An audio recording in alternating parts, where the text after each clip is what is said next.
అందరూ చూస్తుండగానే మరి స్వామి సమర్థ గాలిలో తేలిపోయారట. ఆయన అక్కడి నుండి గాలిలో తేలిపోయి ఆ వాపి పుణ్యతీర్థానికి ఆవల ఒడ్డున కనిపించారు.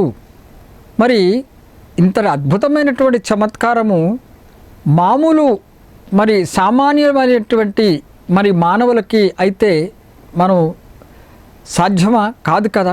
మరి వచ్చినటువంటి మరి శరీరధారులుగా కనిపించినటువంటి ఆ స్వామి సమర్థ చూడటానికి ఒక సామాన్య మానవుని వలె కనిపించినప్పటికీ అక్కడ ఉన్నటువంటి జనాలకి ఒక సామాన్య మానవుని వలె వారు అక్కడ స్నానం చేస్తాను అని అంటే వాళ్ళు వారి యొక్క నిబంధన ప్రకారం డబ్బులు అడిగినప్పటికీ మరి స్వామి సమర్థ ఆ చమత్కారాన్ని చూపించారు. సాక్షాత్తు పరమాత్ముడే అక్కడ ఉన్నారు అనే విషయము మనం గ్రహించాలి. మరి ఆయన గాలిలో తేలిపోయి ఆ పుణ్యతీర్థమైనటువంటి వాపి తీర్థమునకి మరి ఆ ఒడ్డున కూర్చుని కనబడ్డారట స్వామివారు గాలిలో తేలి. మరి అక్కడ వాళ్ళందరూ కూడా ఆ దృశ్యాన్ని చూసి ఆశ్చర్యపోయారట. వచ్చినటువంటి వారు మామూలు సామాన్య మానవులు కాదు, సాక్షాత్తు పరమాత్ముడే అక్కడ వచ్చారు అనేటువంటి విషయము వాళ్ళందరూ కూడా గ్రహించడం జరిగింది. వాపి తీర్థమునందు అక్కడ చూపించే ఈ చమత్కారం చూసిన వాళ్ళందరూ కూడా గ్రహించారు. ఇది ఒక అద్భుతమైనటువంటి సంఘటన. స్వామి సమర్థ మరొక అద్భుతమైనటువంటి లీలను కూడా చూపించారు. అది ఎక్కడంటే రామేశ్వరం. అనేక చోట్ల ఆయన లీలలు చూపిస్తున్నారని చెప్పుకున్నాం. ఇప్పుడు రామేశ్వరంలో చూపించినటువంటి లీలను గురించి మనం ఇప్పుడు గ్రహిద్దాం. రామేశ్వరంలో కోటి తీర్థం అనేటువంటి ఒక పుణ్యతీర్థం ఉంది అనేటువంటి విషయం అందరికి కూడా మనకు తెలుసు. మరి ఆ కోటి తీర్థంలో ఒక చమత్కారము స్వామివారు చూపించారు. దత్తాత్రేయ స్వామి సమర్థ అక్కలకోట మహారాజు గారు చూపించడం జరిగింది. అదేమిటంటే స్వామివారు ఎలాగైతే వాపి తీర్థంలో స్నానం చేయాలని మరి గుజరాత్లో వెళ్ళారో ఇక్కడ కూడా ఈ కోటి తీర్థాన్ని చూసిన తర్వాత స్వామివారు ఈ రామేశ్వరంలో ఉన్నటువంటి కోటి తీర్థంలో స్నానం చేయాలని సంకల్పించుకున్నారు. స్వామివారు స్నానం చేద్దామని వెళుతుంటే అక్కడ కూడా ఇదే నిబంధన ఉంది. ఎవరైనా సరే ఈ పుణ్య నదిలో స్నానం చేయాలనుకుంటే అక్కడ మరి రుక్కం చెల్లించవలసిందే. అది వారి యొక్క నిబంధన. మరి అలాగే స్వామి స్నానం చేద్దామని కోటి తీర్థంలో వెళ్తూ ఉంటే మరి స్వామివారిని డబ్బు చెల్లించమని అక్కడ వాళ్ళు అడిగారు. వారి యొక్క నిబంధన ప్రకారం వాళ్ళు అడిగారు.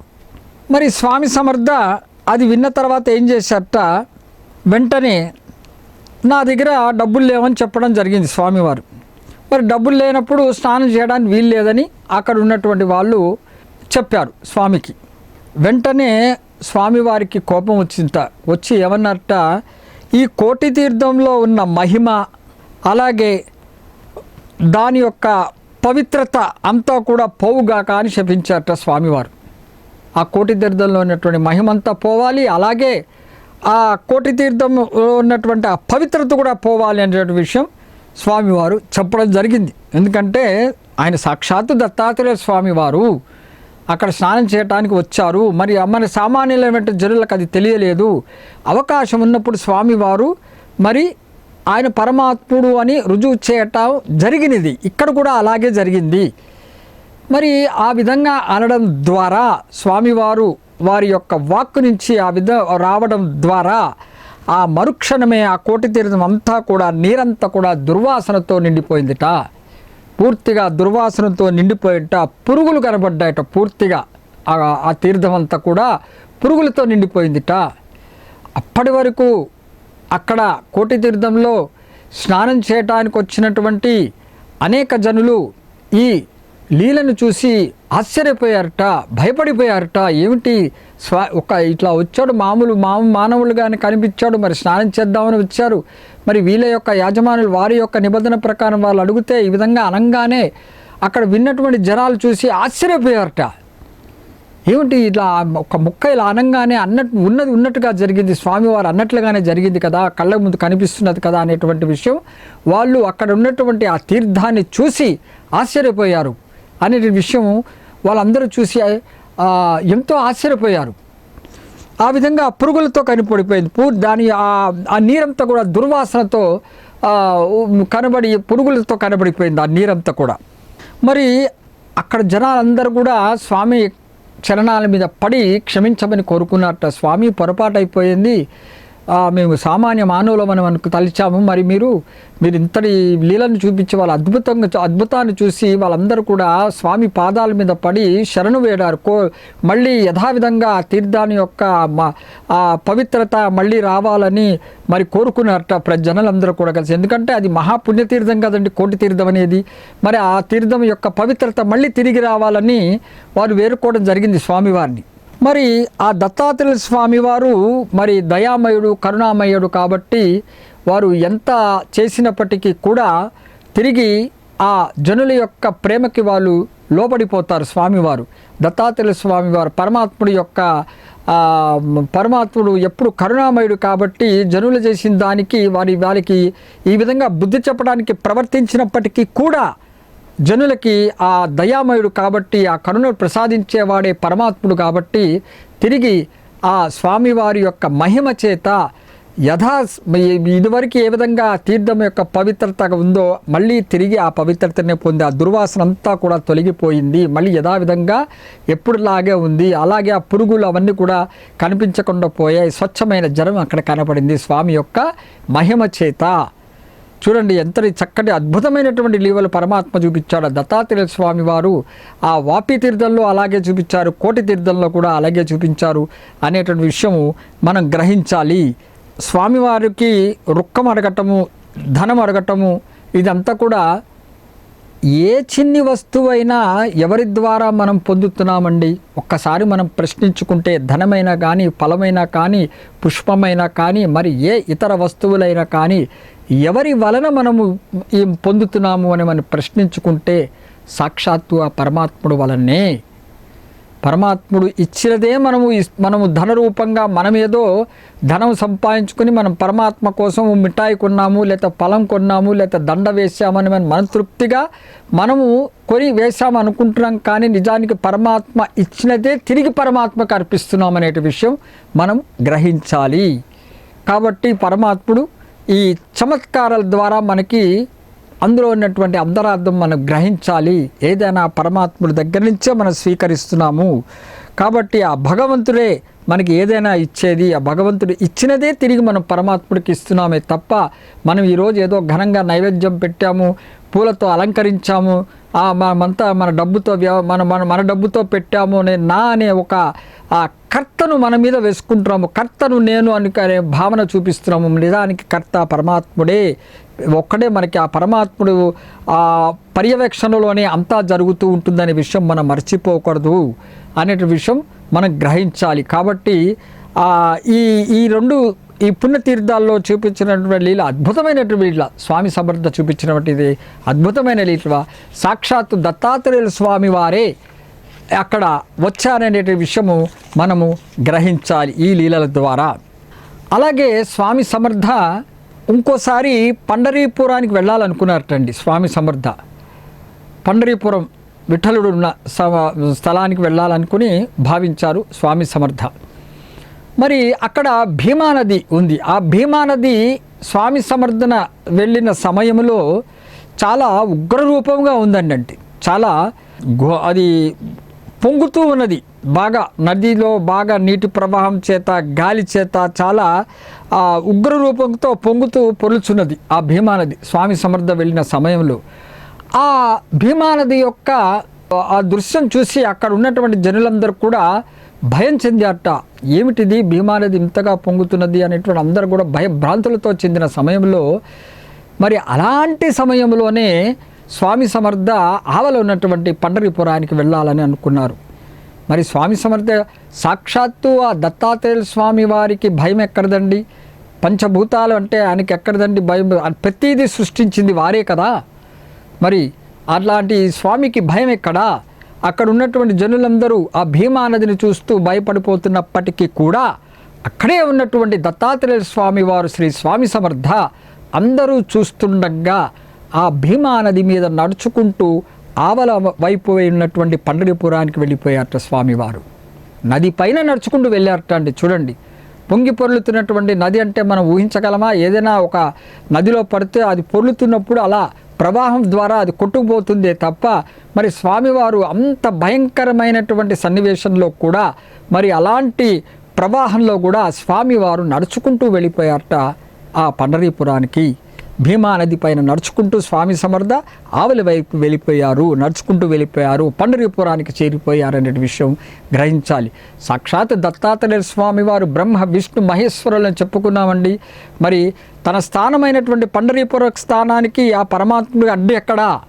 ఆయనే విష్ణువు, ఆయనే శంకరుడు, ఆయనే బ్రహ్మ, సృష్టి స్థితి లయకారుడు ఆ సాక్షాత్ దత్తాత్రేయ స్వామి వారైనటువంటి శ్రీ స్వామి సమర్థ. మరి అలాంటి స్వామికి అడ్డు ఎక్కడా, ఏది ఆపగలదు అనేటువంటి విషయం గ్రహించాలి. పండరీపురం తన స్థానమే, విష్ణు స్థానమే. మరి తన స్థానానికి వారే అలా నది పైన నడుచుకుంటూ వెళ్ళిపోయారు అంటే వచ్చినది సాక్షాత్తు ఆ పండరీనాథుడే, దత్తాత్రేయ స్వామి వారే అనే విషయం మనము గ్రహించుకోవాలి. ఇది ఒక అద్భుతమైన లీల స్వామివారు చూపించడం జరిగింది. అంటే ఈ 3 లీలల ద్వారా వాపి తీర్థము, తర్వాత కోటి తీర్థము, తర్వాత ఈ భీమా నది మీద నడుచుకుంటూ వెళ్ళటము, ఈ 3 లీలల ద్వారా మనము స్వామి సమర్థ అక్కడ ఉన్నటువంటి జనులకి ఒక సామాన్య మానవుల వలె కనిపించినప్పటికీ కూడా, ప్రవర్తించినప్పటికీ కూడా అందరిలాగా ఆయన మామూలుగా స్నానానికి వెళ్ళి అక్కడ స్నానం చేద్దాము, అది మంచి పుణ్య తీర్థము అని మామూలు ఒక సామాన్య మానవుల వలె ప్రవర్తించినప్పటికీ కూడా అక్కడ జనులు మరి ఈయనను చూసి డబ్బులు అడగటము ఇవన్నీ చేయటం జరిగింది. మరి అలాంటి సమయంలో అడ్డగించడం జరిగింది. డబ్బులు లేదంటే స్వామి సమర్థ నా దగ్గర డబ్బులు లేవు అంటే అడ్డగించడం కూడా జరిగింది. మరి అలాంటి పరిస్థితి ఎదురైనప్పుడే స్వామివారు చమత్కారం చూపించారు. దత్తాత్రేయ స్వామివారు నేను మా సామాన్య మానవుడు కాదు, పరమాత్మయే అని రుజువు చూపించేశారు. పరమాత్ముడు అనేటువంటి విషయము మనం గ్రహించాలి. అవధూతలు అలాగే ఉంటారండి. వారు ప్రకటనమవుతారు. ఏ రూపంలో ప్రకటనమవుతారు, ఎలా ప్రకటనమవుతారు, వారి యొక్క లీలలను మనం అవగాహన చేసుకోవటం మనలాంటి సామాన్య మానవులకి చాలా కష్టతరమైనటువంటి విషయం. అది మనం గ్రహించలేము. మన కళ్ళ ముందే వాళ్ళు అట్లా చేస్తూ ఉంటారు కానీ మనం గ్రహించలేము. మనం మామూలుగా ఎదుటి వారిని చూసి మన స్థాయిలో మనం వారిని చూస్తామే తప్ప అక్కడ వచ్చింది పరమాత్మ అనే విషయం తెలియదు. కాబట్టే అలాంటి సందర్భాల్లోనే ఆ అవధూతలు వచ్చినది సాక్షాత్తు పరమాత్మయే అని ఆ చమత్కారాల ద్వారా రుజువు చేస్తారనే విషయం మనం గ్రహించాలి. తర్వాత స్వామి సమర్థ బరోడాలో మరొక అద్భుతమైనటువంటి లీల చూపించారు. బరోడాలో అక్కడ ఒక బువ అనే ఒక అతను ఉన్నాడు. స్వామి సమర్థని దర్శించుకోవడం జరిగింది. ఎలా అంటే ఇదొక చమత్కారం. ఆయన ముందు స్వామి సమర్థను దర్శించుకునేందుకు రాలేదు. నిజానికి ఆయన బరోడా ఎందుకు వెళ్ళాడంటే అతని స్నేహితులతో అందరితో కలిసి అక్కడ ఒరిస్సాలో ఉన్నటువంటి పూరి జగన్నాథునికి వెళ్ళి దర్శించుకోవాలని వాళ్ళ యొక్క సంకల్పం. ఆ బువ తదితరులందరూ కూడా అలా వారు పూరి జగన్నాథ్కి వెళ్ళారు. అక్కడ వాళ్ళు వెళ్ళిన తర్వాత వాళ్ళు అనారోగ్యం చెందారండి. ఆ ప్రయాణం వలనో లేకపోతే ఆ మార్పు వలనో దేనివల్ల అక్కడ వెళ్ళిన ప్రయాణికులందరూ కూడా వాళ్ళందరూ కూడా బువ వాళ్ళ మిగతా అందరూ కూడా అనారోగ్యం చెంది జ్వరం కూడా రావడం జరిగింది. పాపం వాళ్ళందరికీ వాళ్ళు బాధపడుతున్నారు. ఆ సమయంలో వాళ్ళు చివరికి వాళ్ళు బయటకి వెళ్ళి పాపం ఏదైనా తినాలి అనాలి అనుకున్నప్పటికీ కూడా వారికి శక్తి లేకపోయింది. ఆ అనారోగ్యం చేత జ్వరం చేత అలాగే పస్తులు ఉండిపోయారట పాపం వాళ్ళు అక్కడ, ఆ బువ్వాను తదితరులందరూ కూడా. అలాంటి సమయములో, కష్టతరమైనటువంటి సమయములో భగవంతుడైనటువంటి దత్తాత్రేయ స్వామి వారు గురు రూపేణ స్వామి సమర్థ రూపేణ అక్కడ కనిపించారు వాళ్ళకి. చూడండి, భగవంతుడు కష్టములో ఉన్నవాడిని ఆదుకునేవాడే భగవంతుడు అని చెప్పడానికి ఇది ఒక నిదర్శనము. ఆపదలో ఉన్నవాడినే ఆదుకునేవాడు పరమాత్మ తప్ప ఆపదలో ఉన్నవాడిని ఆదుకునేవారు ఎవరూ లేరు, పరమాత్ముడు తప్ప మరెవరూ ఆదుకోలేడు అనే విషయం కూడా, సత్యాన్ని కూడా మనం గ్రహించాలి. అప్పటి వరకు ఆయన స్వామి సమర్థ అక్కడ ఉన్నారనే వాళ్ళకి తెలియదు ఆ విషయము. మరి మామూలుగా యాత్రకని వచ్చారు, పూరి జగన్నాథ స్వామి వారిని చూద్దాం అనుకున్నారు. ఈలోగా ఇవంతా జరిగింది. వారి తినడానికి ఆహారం కూడా లేకుండా, బయటకు వెళ్ళడానికి ఓపిక కూడా లేకుండా, శక్తిహీనులుగా ఉన్నప్పుడు మరి ఆపదలో ఆదుకునేందుకు పరమాత్ముడు వస్తాడు అనేది రుజువు చేయడానికే ఆ స్వామి సమర్థ రూపేణ అక్కడ రావడం జరిగింది వాళ్ళ దగ్గరికి. అక్కడ వాళ్ళందరూ చూశారట, స్వామి సమర్థం చూసి ఆ తేజోరూపమైనటువంటి ఆ దత్తాత్రేయ స్వామి అవతారమైనటువంటి స్వామి సమర్థం చూసి వాళ్ళందరూ ప్రశ్నించడం జరిగింది. మీరు ఎక్కడి నుంచి వచ్చారు స్వామి, ఎవరు మీరు అని అడిగారట భువాను మరి తదితరులందరూ కూడా. అప్పుడు ఆయన ఏమన్నట్ట అంటే, స్వామి సమర్థ అన్ని చోట్ల నేనే, అంతటా నేనే ఉన్నాను అని చెప్పారట స్వామివారు. అన్ని చోట్ల అంతటా ఉండేది ఎవరండి? సాక్షాత్తు ఆ పరమేశ్వరుడే, పరమాత్మయే, భగవంతుడే అనే విషయం గ్రహించాలి. అంటే ఏ ఆపదల్లో ఉన్నా మనకి భగవంతుని నమ్ముకునే ఆ భక్తుడికి తప్పకుండా పరమాత్ముడు రక్షిస్తాడనే విషయం మనం తెలుసుకోవాలి. అది ఏ రూపమైనా రావచ్చు. వాళ్ళు అలాంటి సమయంలో మీరు ఎక్కడి నుంచి వచ్చారంటే స్వామి ఏం చెప్పారు? ఒక సూచన ఇచ్చారు. అన్ని చోట్ల ఉన్నది నేనే, అంటే సర్వాంతర్యామి నేనే అని చెప్తున్నాడు భువాకి స్వామి సమర్థ. అంటే పరమాత్మ నేనే, భగవంతుడు నేనే అనేటువంటి విషయము ఆయన సూచించారు. పరమాత్మ దత్తాత్రేయుల స్వామివారు అనేటువంటి విషయము మనం గ్రహించాలి అని చెప్పి స్వామివారు దర్శనమిచ్చి భువాకి తదితరులందరికీ కూడా అక్కడ మొక్క చెప్పి తేజవంతంగా ఉన్నటువంటి ఆ స్వామి సమర్థ అక్కడి నుంచి వెళ్ళిపోయారటండి. ఆయన వెళ్ళిపోయిన తర్వాత చమత్కారం జరిగింది. ఒక తెలియని వ్యక్తి పూర్తిగా ఆహారాలు పొట్లాలన్నీ పట్టుకొని వచ్చి ఆ బువ్వ చేతికిచ్చి అందరూ తినమని చెప్పాటండి. మరి అప్పటి వరకు అనారోగ్యంగా జ్వరంతో ఉన్నటువంటి ఆ బృందం అంతా కూడా చివరికి వాళ్ళకి బయటకు వెళ్ళి ఆహారం తెచ్చుకుని తిందాము అని అనుకున్నప్పటికీ వారికి శక్తి లేకపోవట చేత వారు బయటకు వెళ్ళక్కలేక వారు పాపం అట్లాంటి అవస్థలో ఉన్నప్పుడు, కష్ట దశలో ఉన్నప్పుడు పరమాత్మ దత్తాత్రేయులు స్వామి వారు స్వామి సమర్థగా అక్కడికి వెళ్ళి ఆ భక్తులని కాపాడుకున్నారు. పూరి జగన్నాథ్కి వెళ్ళాలనుకున్నారంటే ఆ విష్ణు స్థానానికి వెళ్ళినారు. మరి సాక్షాత్తు దత్తాత్రేయ స్వామి విష్ణు త్రిమూర్తుల్లో ఒకళ్ళు ఉన్నారు కదండి. ఆ పరమాత్మ విష్ణుమూర్తి ఇక్కడే ఉన్నాడు కదా, తన భక్తుల కోసమని కాపాడేట కదా వచ్చి పూరి జగన్నాథ్కి వెళ్ళాలనుకున్నటువంటి ఆ భక్తులు అడ్డుపడినప్పుడు స్వామి ఎవరి కోసం వాళ్ళు వెళ్ళినప్పుడు ఆ పరమాత్మ కష్టదశల్లో ఉన్నప్పుడు ఆ పరమాత్మ కాపాడాడు కదా. ఖచ్చితంగా భక్తుల కోసమని వచ్చారు కదా, స్వామి సమర్థ రూపంలో వచ్చి వెళ్ళిపోగానే మరొక వ్యక్తిని పంపించి ఆ బిడ్డల యొక్క ఆకలిని గమనించి వారికి ఆహార పొట్లాలను ఇప్పించాడు కదా స్వామి సమర్థ అక్కలకోట మహారాజు గారు అనే విషయం మనం గ్రహించాలి. ఆపదల్లో కష్టదశల్లో ఉన్నప్పుడు పరమాత్మ తప్పకుండా ప్రత్యక్షమవుతాడు, భయం ఏమి లేదని చూపిస్తాడు, నేనున్నాను, మీరేమి భయపడ అవసరం లేదు అనేటువంటి పరమాత్మ మనకి ధైర్యాన్ని మనకి అందరికీ కూడా కలిగిస్తాడనే విషయం కూడా మనం గ్రహించాలి. ఈ లీలలో విషయం ఇక్కడే మన స్వామి సమర్థ తదుపరి అవతారమైనటువంటి షిరిడి సాయిబాబా గారు కూడా వారి చరిత్రలో కూడా ఒక అద్భుతమైన, వారి యొక్క లీలల్లో కూడా ఒక అద్భుతమైన లీలను మనము చూడాలి.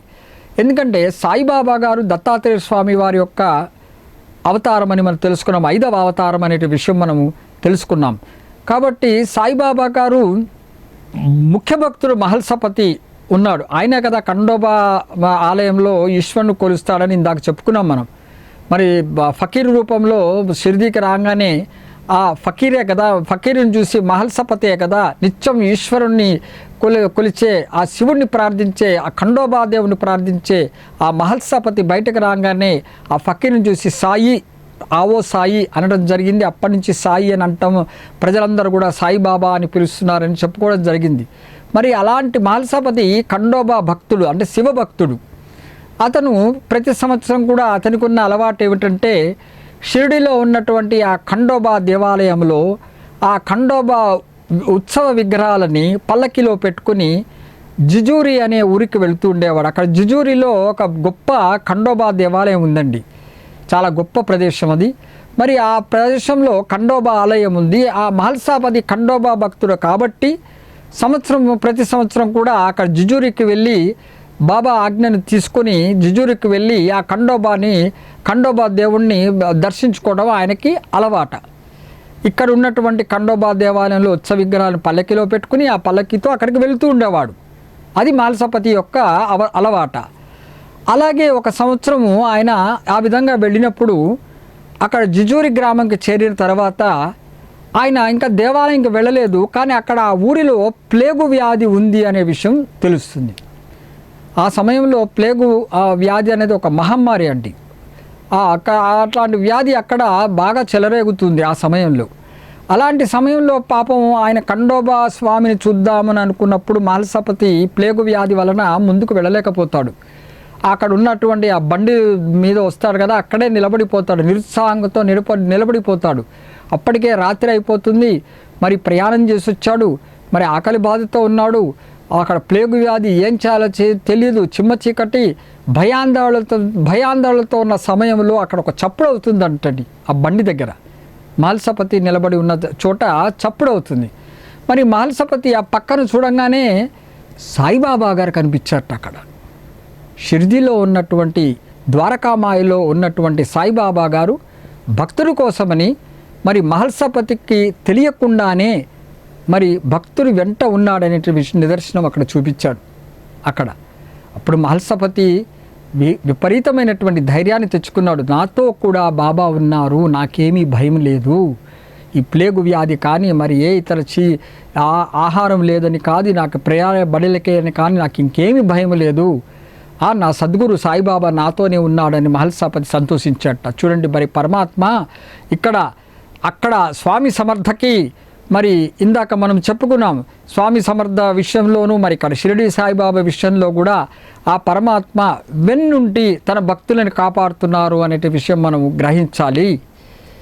మరి అక్కడేమో బువా తదితరులందరికీ కూడా మరి పూరి జగన్నాథుడికి వెళ్ళినప్పుడు వారు అనారోగ్యంగా ఉండినప్పుడు, జ్వరం వచ్చినప్పుడు, ఆహారం కోసము తహతలాడుతున్నప్పుడు వారి కోసమని ఆ విష్ణుమూర్తి పూరి జగన్నాథ్కి వెళ్తున్నారు కదా, ఆ విష్ణుమూర్తి అవతారమైనటువంటి దత్తాత్రేయుల స్వామి వారు స్వామి సమర్థ రూపములో వచ్చి ఆహారాన్ని తన బిడ్డలకి ఇచ్చి వెళ్ళాడు. ఇక్కడ కూడా మరి మహల్సపతి షిరిడి సాయిబాబా అవతారంలో మహల్సపతి తన నిత్యం నమ్ముకున్న ఖండోబా శివుడి భక్తుడు మహల్సపతి మరి ఖండోబా ఆలయం అక్కడ జిజూరిలో ఉన్నటువంటి ప్రసిద్ధిగాంచినటువంటి ఆ ఖండోబా ఆలయానికి వెళ్ళినప్పుడు అక్కడ ప్లేగు వ్యాధి చేత ముందుకి వెళ్ళలేకపోయినప్పుడు అధైర్యంగా ఉన్న స్థితిలో సాయిబాబా గారు అక్కడ ఉండి ధైర్యాన్ని చూపించారు. ఇక్కడ విష్ణువు భక్తుడికి, ఇక్కడ శివ భక్తుడికి పరమాత్మ శివకేశవుల భేదము లేకుండా సద్గురువు చూపిస్తున్నాడు. శివకేశవులే స్వామి సద్గురువు అనేటువంటిది రుజువు చేస్తున్నాడు అనే విషయం మనం మర్చిపోకూడదు. పరమాత్మ ఒక్కడే అనే విషయము మనము ఈ లీల ద్వారా మనము గ్రహించాలి.